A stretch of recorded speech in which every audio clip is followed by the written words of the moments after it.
Jemaat sekalian, kita ingin belajar satu ayat saja pada pagi hari ini dari Roma pasal 12 ayatnya yang pertama. Tadi sudah dibacakan, karena itu saya pakai tinta kuning, nanti saya ingin jelaskan struktur kalimatnya.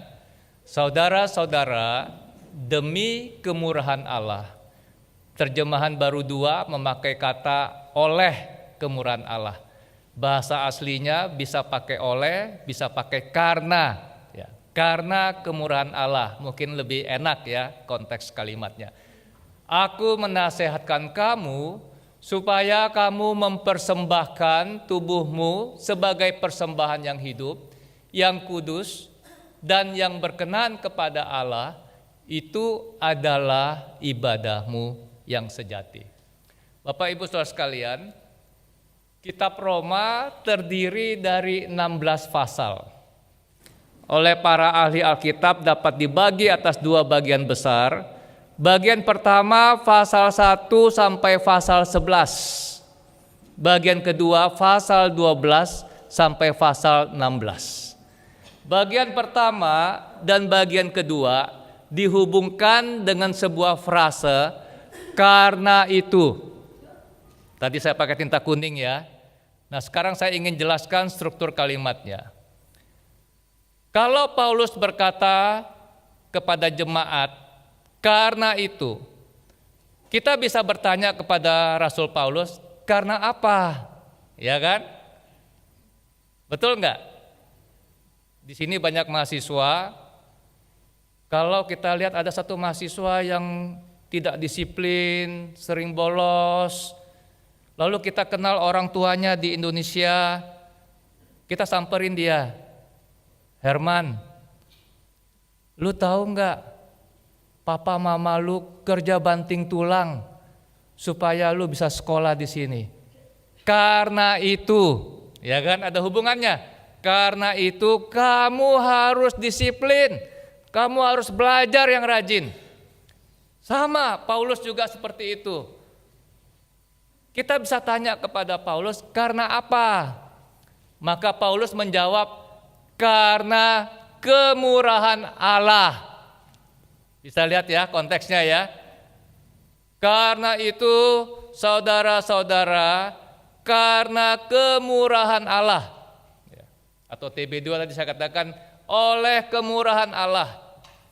Lalu kita tanya lagi kepada Paulus, kemurahan Allah yang mana? Bisa lihat ya struktur kalimatnya. Kalau kita bisa datang ke gereja pagi hari ini dengan tubuh yang sehat, itu kemurahan Allah bukan? Kemurahan Allah. Jangan ragu-ragu jawab. Ya. Kemurahan Allah. Kalau kita bisa dapat promosi dalam pekerjaan kita, itu kemurahan Allah bukan? Kemurahan Allah. Kalau anak-anak kita rumah tangganya baik, itu kemurahan Allah bukan?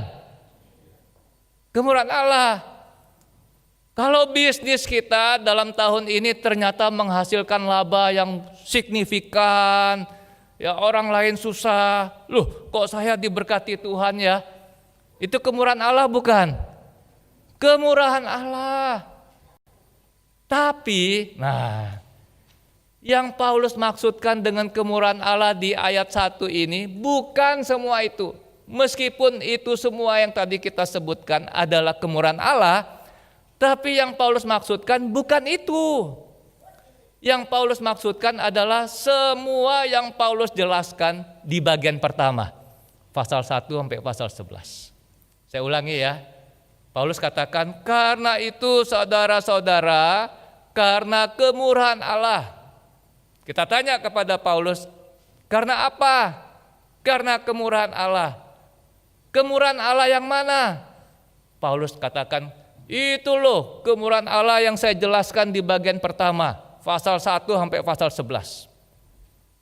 Saudara sekalian, di dalam bagian pertama, Paulus menjelaskan siapa itu manusia.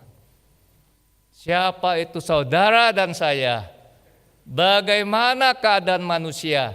bagaimana keadaan saudara dan saya, dan nah ini penting, apa yang Allah kerjakan di dalam diri Yesus Kristus bagi manusia. Kalau di Indonesia bulan sudah ber itu mulai sibuk dengan Natal, ya. Oktober, November, Desember. Di sini sudah mulai belum, Bu? Sudah juga. Ya. Nah, kita ingin bicara sedikit tentang apa yang Allah kerjakan bagi manusia di dalam diri Yesus Kristus.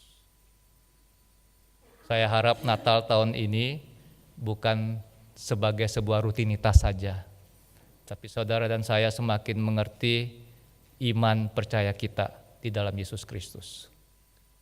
Di dalam Roma pasal 3 ayat 23 dan 24. Ini banyak yang hafal ya, kalau yang suka menginjili pasti hafal Roma 3 ayat 23. Dikatakan karena semua orang telah berbuat dosa dan telah kehilangan kemuliaan Allah. Tadi saya katakan, Paulus menjelaskan tentang siapa itu manusia, bagaimana keadaan manusia, dan apa yang Allah kerjakan bagi manusia di dalam diri Yesus Kristus, melalui Yesus Kristus. Paulus katakan karena semua orang, saudara dan saya, bukan cuma dia, ya, bukan cuma dia, semua orang.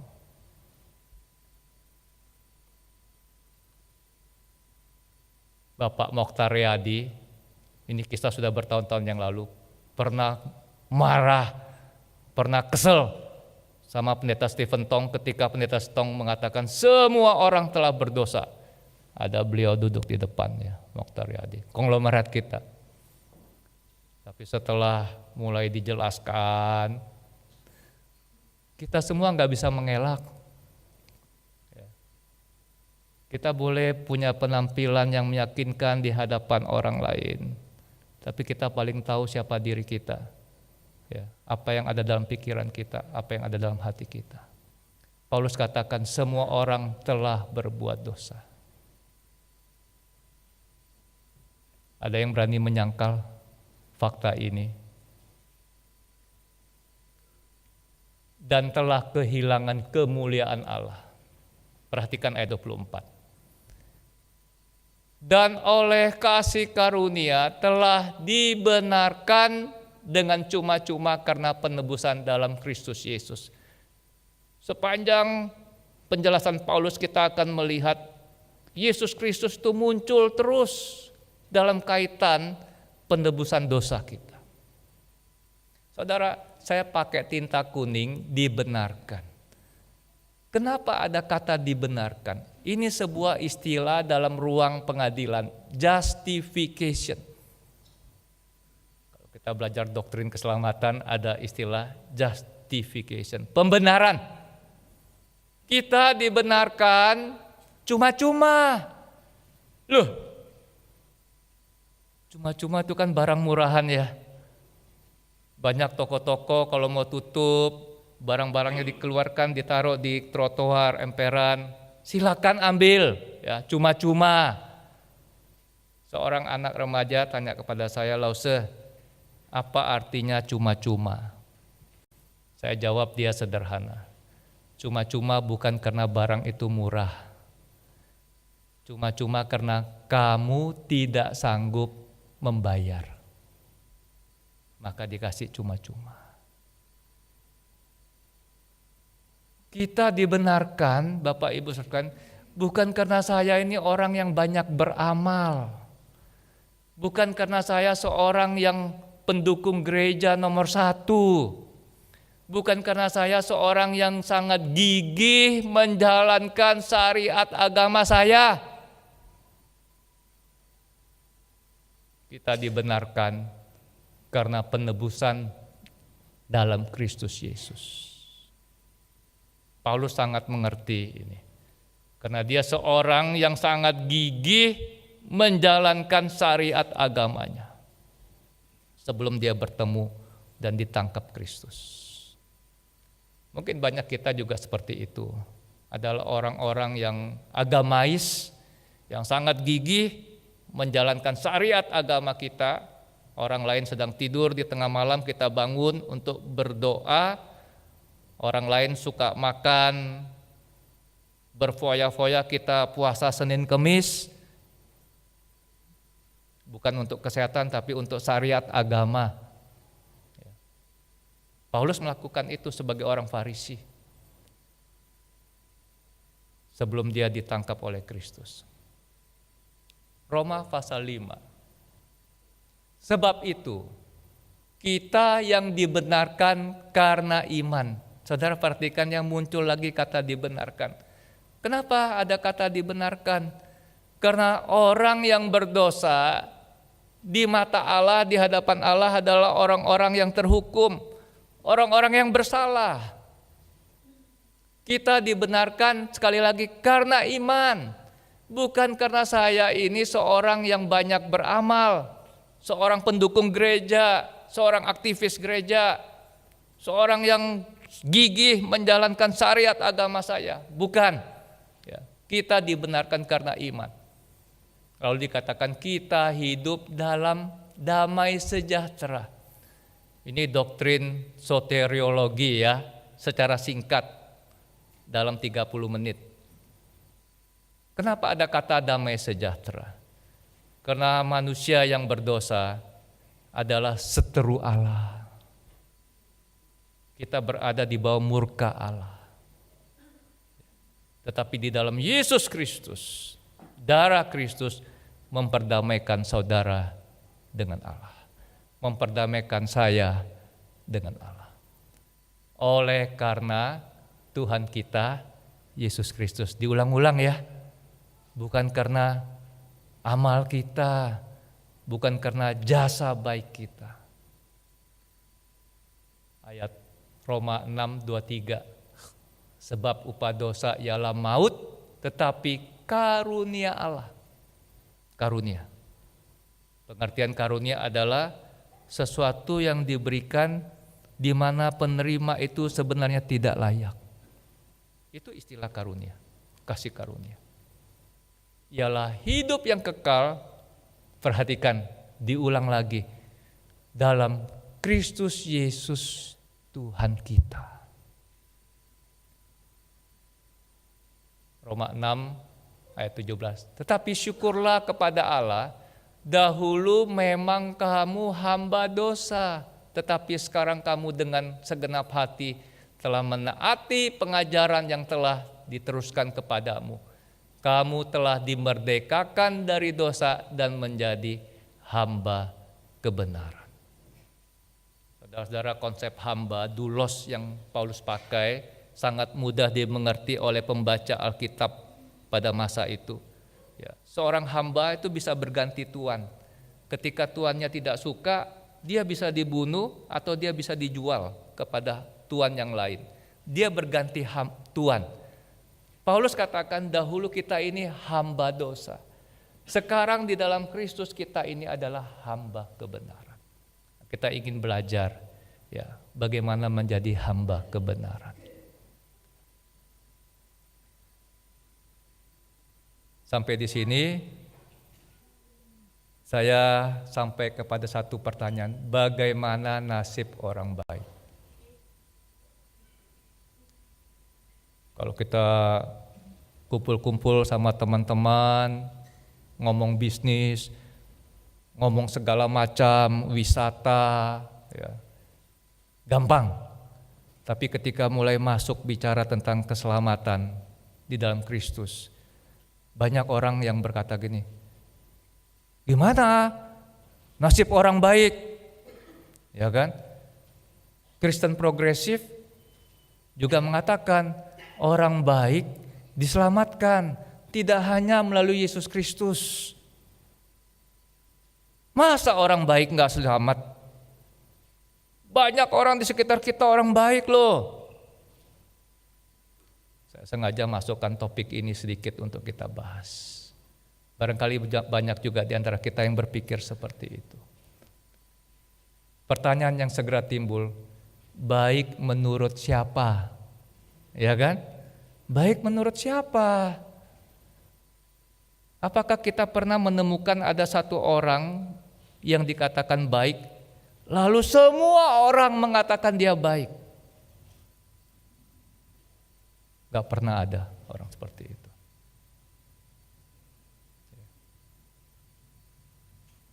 Kemarin kami di Northwest diskusi, lalu Pak Handi munculkan kalimat yang sering diungkapkan oleh Ibu Rahmiati almarhumah. Ya. Kenal Allah, kenal diri, lalu tahu diri. Kita nggak mungkin kenal diri kita sebelum kita kenal siapa Allah kita. Pada waktu kita semakin mengenal Allah kita semakin mengenal siapa diri kita. Dan seharusnya ketika kita semakin kenal diri kita semakin tahu diri.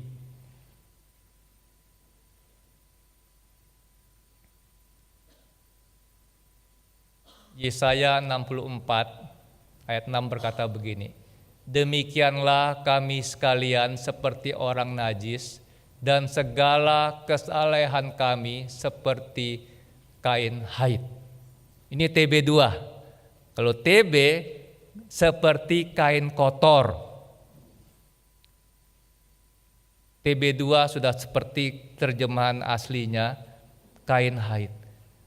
Pada waktu Yesaya berbicara seperti ini kepada orang-orang Yahudi, orang Yahudi mengerti sekali karena mereka punya peraturan yang ketat terhadap wanita-wanita yang haid. Wanita-wanita yang haid itu najis. Kita tidak boleh tersentuh dengan mereka. Mereka harus dikucilkan. Yesaya berkata, demikianlah kami sekalian seperti orang najis, dan segala kesalehan. Bayangkan loh, yang dinilai sebagai sebuah kesalehan pun Yesaya katakan kepada kita seperti kain haid.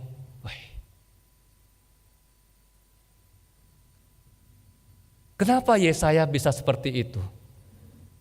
Karena di Yesaya pasal 6, sebelum Yesaya pasal 64, Yesaya itu mendapatkan kesempatan yang sangat berharga melihat kemuliaan Allah di tahtanya yang mulia. Dan mereka berseru seorang kepada seorang, katanya, kudus, kudus, kuduslah Tuhan semesta alam, seluruh bumi penuh kemuliaannya. Pengalaman spiritual itu membuat Yesaya mengerti siapa Allah. Allah adalah Allah yang kudus dan siapa dirinya. Tadi makanya kalimat kenal Allah, kenal diri, dan tahu diri. Di gereja banyak orang semakin dia aktif melayani Tuhan, semakin tidak tahu diri, semakin arogan. Harusnya kita semakin melayani Tuhan seperti Paulus, semakin kenal Tuhan, semakin tahu diri. Kita tidak layak bisa melayani Tuhan, anugerah. Tim Keller seorang pastor tapi juga seorang teolog, pernah diundang Pak Tong ke Jakarta. Udah meninggal ya beberapa tahun yang lalu. Bapak Ibu boleh baca tulisan Tim Keller ya, sangat bagus ya. Seorang teolog abad 21 ya. Dia katakan begini, Injil adalah, kita taunya Injil kabar baik gitu ya. Tapi Tim Keller perjelas lebih dalam. Injil adalah Anda lebih berdosa, Anda lebih jahat, dan Anda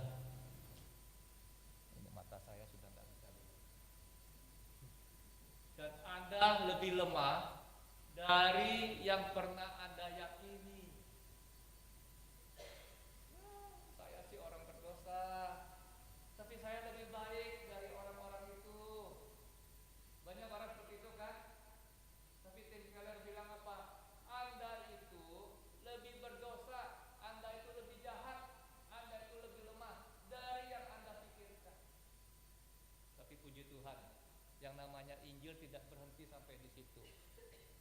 Injil itu kabar baik.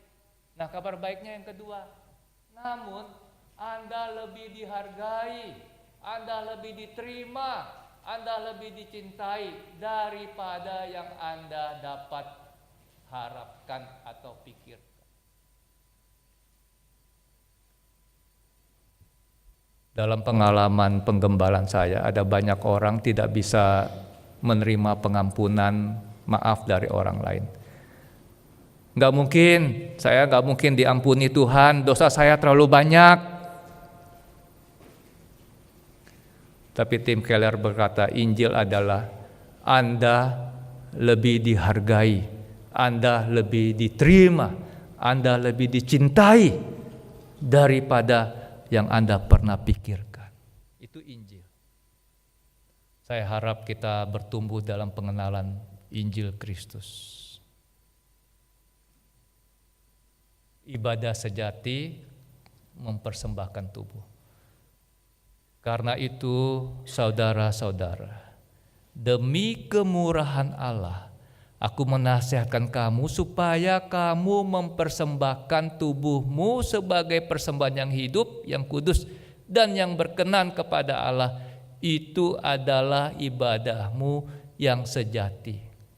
Terjemahan bahasa Inggrisnya, itu adalah ibadahmu yang reasonable, yang masuk akal. Memang aneh ya, kalau orang hari Minggu kelihatan terhormat, ya saya pergi ibadah, lalu hari Senin sampai hari Sabtu berbeda sekali. Saudara sekalian, di sini kita belajar satu konsep ibadah yang belum pernah dibicarakan sebelumnya. Di Perjanjian Lama, ibadah itu mempersembahkan korban yang telah disembelih, korban yang mati. Betul? Kita tidak pernah tahu berapa banyak binatang yang telah disembelih untuk dipersembahkan sebagai ibadah orang-orang Yahudi. Di sini Paulus pertama kali mengungkapkan pengertian ibadah yang sejati. Bukan lagi menyembelih binatang, tapi mempersembahkan diri kita ini loh, tubuh kita ini. Jadi ibadah itu bukan urusan 1,5 jam di gereja pada hari Minggu loh. Ya, bukan cuma itu. Ini betul ibadah. Jangan ada yang mengatakan ini bukan ibadah loh ya. Ini ibadah. Tapi ibadah yang sesungguhnya bukan cuma urusan 1,5 jam pada hari Minggu di gereja. Ibadah yang sejati itu 1 hari 24 jam, 1 minggu 7 hari. Pada waktu saya di kolam renang, saya berenang bersama anak cucu, itu ibadah. Dan karena kalau itu ibadah, maka tingkah laku kita juga harus pantas. Ketika saya di gedung bioskop, itu ibadah. Ketika saya di kantor, ketika saya di kampus, itu ibadah. Ketika seorang ibu pagi-pagi bangun mempersiapkan sarapan untuk suaminya yang akan bekerja, untuk anak-anak yang akan pergi sekolah, itu ibadah. Ketika seorang dokter sedang mendiagnosa pasiennya, itu ibadah. Ketika seorang petani sedang menggarap tanah, ketika seorang pengacara, ketika seorang tentara di medan perang, itu ibadah. Kalau kita lakukan demi kemuliaan Allah. Saudara bayangkan ya, ini ada berapa orang ini, berapa puluh ya. Kalau setiap kita punya konsep ibadah seperti yang dikatakan oleh Rasul Paulus, pasti dunia di sekitar kita, masyarakat di sekitar kita akan menerima berkat yang besar dengan kehadiran kita sebagai umat percaya. Di kantor, di lapangan tenis, di rumah tangga kita. Pasti itu adalah ibadahmu yang sejati, yang reasonable. Pertama, kita hidup memuliakan Tuhan sebagai ungkapan rasa syukur karena hidup kita sekarang milik Tuhan dan untuk Tuhan. Tadi betul kan? Dahulu kamu hamba dosa, sekarang kamu hamba Yesus Kristus, hamba kebenaran. Saudara sekalian, Paulus katakan begini, sebab kamu telah dibeli. Ya, ini konsep hamba pada masa perjanjian baru. Ya. Dan harganya telah lunas dibayar. Karena itu muliakanlah Allah dengan tubuhmu. Banyak orang tidak mengerti apa panggilan hidup Kristianinya setelah dia diselamatkan. Pagi hari ini Alkitab memberitahu pada kita memuliakan Allah. Sebagai dokter, dia adalah hamba Kristus yang berprofesi sebagai dokter. Saya hamba Kristus, seorang rohaniwan. Mungkin ada di antara kita hamba Kristus yang akuntan, ya. Hamba Kristus yang petani, ya. Hamba Kristus yang apoteker. Kita semua hamba Kristus yang dipanggil untuk memuliakan Allah dalam hidup kita. 2 Korintus 5 ayat 15. Dan Kristus telah mati untuk semua orang, supaya mereka yang hidup tidak lagi hidup untuk dirinya sendiri, tetapi untuk Dia yang telah mati. Berarti Kristus kan di situ. Dan telah dibangkitkan untuk mereka. Adik-adik mahasiswa, kalau selama ini engkau kuliah banting tulang, belum mengerti untuk apa kuliah, pagi hari ini engkau mendapatkan ajaran Alkitab. Engkau kuliah agar hidupmu memuliakan Tuhan. Bukan supaya engkau nanti jadi orang kaya, bisa punya pekerjaan, bukan. Tapi engkau menjadi seorang yang hidup memuliakan Tuhan.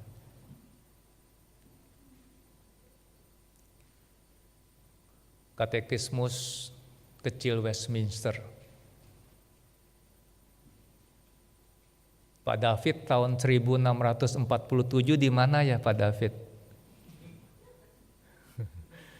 Kagum ya kita sama orang-orang zaman dulu ya, belum ada komputer, belum ada listrik barangkali, tapi bisa menyusun sebuah katekismus. Ya.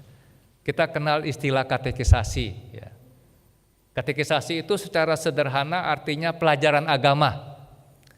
Buku yang dipakai untuk katekisasi namanya katekismus.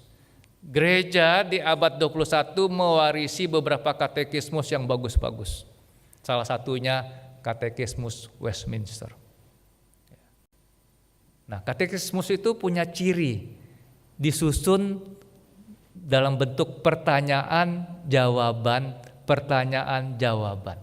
Saudara perhatikan ya, pertanyaan nomor 1 dari katekismus Westminster. Nomor 1, ya. Apa tujuan utama dan tertinggi manusia? Saudara, nggak usah mengaku di hadapan saya. Banyak orang sampai menjelang ajalnya itu tidak tahu apa tujuan hidupnya. Serius.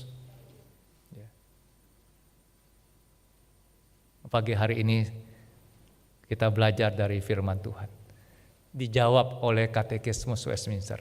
Tujuan utama dan tertinggi manusia ialah memuliakan Allah. Nomor 1. Yang kedua dikatakan bersukacita sepenuhnya di dalam Dia untuk selama-lamanya. Bahasa Inggrisnya bagus. And to enjoy Him forever. Saya nggak mungkin ngajak seseorang, ayo kita pergi menikmati sesuatu. Lalu saya ajak dia pergi ke tempat pembuangan sampah terakhir. Nggak mungkin. Ketika penyusun katekismus ini mengatakan and to enjoy him forever, menikmati, pasti Allah itu satu pribadi yang luar biasa indahnya, luar biasa menyenangkannya. Itu baru kita bisa menikmati, ya. Luar biasa kasihnya. Jadi kita menikmati Allah bukan nanti di sorga, ya.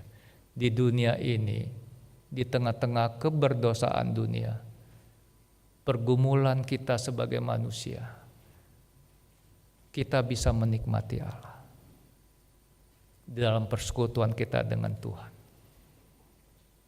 Nah, saya mau bahas yang pertama. Tujuan utama dan tertinggi manusia adalah memuliakan Allah.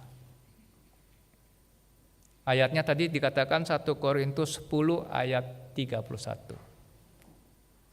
Paulus bilang begini, aku menjawab, jika engkau makan atau jika engkau minum atau jika engkau melakukan sesuatu yang lain, lakukanlah semuanya itu untuk kemuliaan Allah. Paulus enggak bilang begini, jika engkau membuat sebuah program komputer. Paulus tidak katakan jika engkau mendesain sebuah gedung pencakar langit. Paulus tidak katakan jika engkau mengobati seorang pasien. Kalau Paulus katakan begitu hanya untuk orang-orang tertentu. Tapi Paulus katakan jika engkau makan, jika engkau minum, ini pekerjaan remeh-temeh dari anak kecil sampai orang tua. Betul enggak? Laki, perempuan, berpendidikan, tidak berpendidikan, setiap hari kita makan, minum. Apa maksudnya? Pekerjaan yang kecil-kecil itu loh.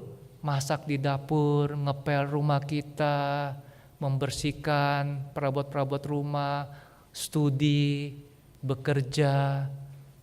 Paulus katakan, lakukan semua itu untuk kemuliaan Tuhan. Bapak Ibu yang belum pernah tahu hal ini, pagi hari ini kita tahu. Dan kita berdoa agar Tuhan beri kepada kita kemampuan untuk melakukan firman Tuhan. Dalam semua aspek hidup kita, kita mau memuliakan Tuhan. Ada penafsir mengatakan begini, konteks Paulus mengatakan ini, ya, di Roma itu orang-orang kaya, para pejabat itu makan minum, ya. Mereka makan supaya muntah, mereka muntah supaya mereka makan lagi. Katanya di dekat mereka makan itu ada satu tempat yang namanya vomitorium. Nah, kalau orang tua punya bayi tahu ya, obat ya untuk anak-anak yang gangguan pencernaan, muntah-muntah itu vomitorium. Jadi mereka makan, mereka minum supaya mereka muntah. Mereka muntah supaya mereka makan. Di tengah-tengah budaya seperti itu, orang-orang kaya, para ningrat, bangsawan, muncul pengajaran Paulus.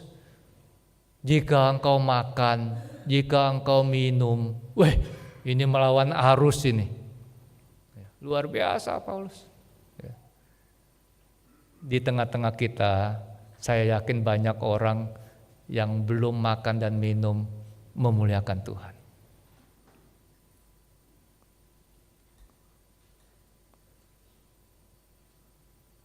Yang kedua, apa arti persembahan tubuh? Kita hidup melayani Tuhan dan sesama sebagai ungkapan kasih karena digerakkan, dikuasai kasih Kristus. Paulus katakan begini, sebab kasih Kristus yang menguasai kami. Kasih Kristus terjemahannya banyak, pakai kata-kata yang berbeda, yang mencengkram kami.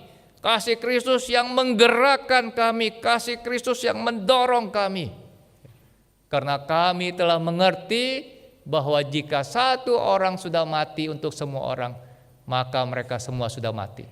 Dan Kristus telah mati untuk semua orang, supaya mereka yang hidup tidak lagi hidup untuk dirinya sendiri, tetapi untuk Dia yang telah mati dan telah dibangkitkan untuk mereka.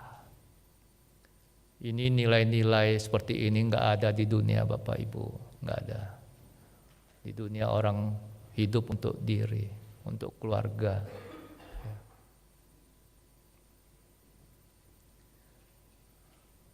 Abraham Kuyper, kalau kita kuliah di bangku teologi, dia ini Perdana Menteri loh. Ya. Tapi dia seorang teolog awam. Pendeta Tong tahun lalu menerima Abraham Kuyper Award. Ya. Karena dia teolog awam ini. Kalau di Indonesia teolog awam yang sangat gini, TB Simatupang, jenderal. Ya. Jadi urusan-urusan PGI, pendeta-pendeta lagi berkumpul, TB Simatupang itu sebagai narasumber loh, jenderal, teolog awam. Nah, dia juga ini Abraham Kuyper. Banyak bukunya. Ini salah satu kutipan dari tulisan Abraham Kuyper. Ya. Tidak ada 1 inci persegi pun dari seluruh eksistensi kita, di mana Kristus yang berkuasa atas segalanya tidak berseru, "Itu milikku."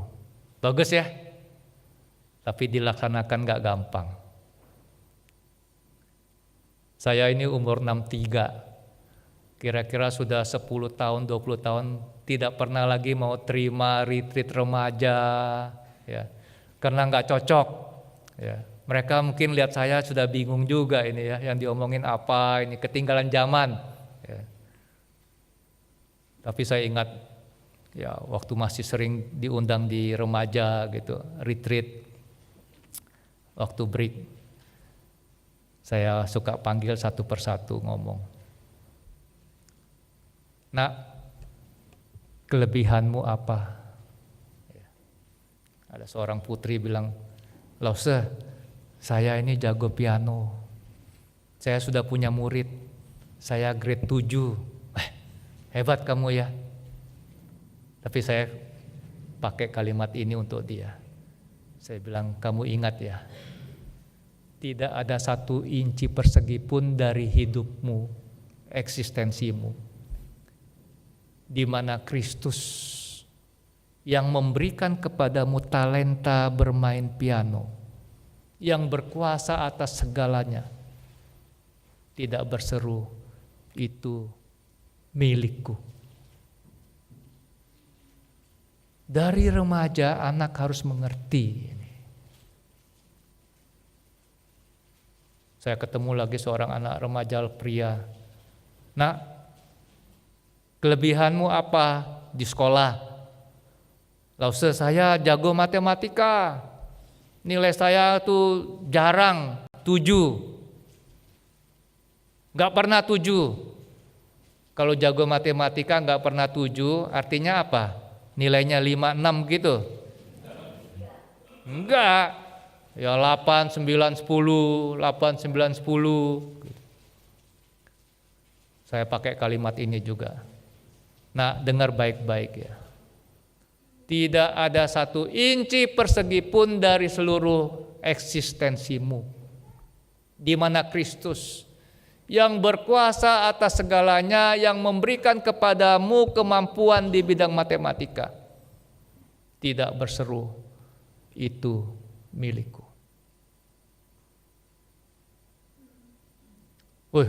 Saya nggak tahu dampak dari kehadiran orang Kristen kalau semua kita seperti itu di tengah-tengah dunia yang berdosa ini.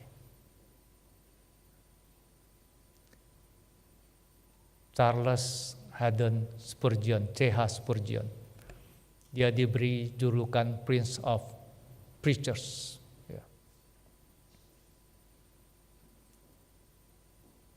Dia bilang, "Darahku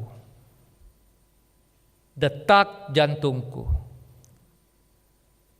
nafas hidupku, talenta-talentaku, semuanya berasal dari Tuhan dan akan kuabdikan semuanya untuk kemuliaan Tuhan. Saya kadang-kadang kagum ya dengan orang-orang zaman-zaman dulu ya, berabad-abad dulu bisa mengeluarkan kalimat-kalimat seperti itu. Martin Luther, seorang Kristen pembuat sepatu, tidak membuat salib kecil di setiap sepatu buatannya. Ada salib kecil? Nggak ada ya. Melainkan ia akan membuat sepatu yang terbaik karena ia tahu Allah mencintai kualitas yang terbaik. Ketika kita hidup ingin memuliakan Tuhan, kita pasti akan melakukan yang terbaik dalam hidup kita.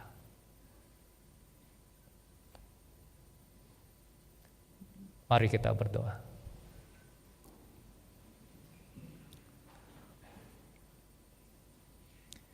Tuhan, pagi ini kami sudah belajar apa yang Tuhan kehendaki untuk kami lakukan sebagai umat yang telah ditebus oleh Tuhan. Engkau tahu diri kami masing-masing, bantulah kami, beri kepada kami topangan, kemampuan, dorongan, agar kami mempunyai komitmen yang kokoh untuk hidup memuliakan Tuhan melalui profesi kami masing-masing. Terima kasih Tuhan. Di dalam nama Tuhan Yesus Kristus kami memohonkan semua ini. Amin.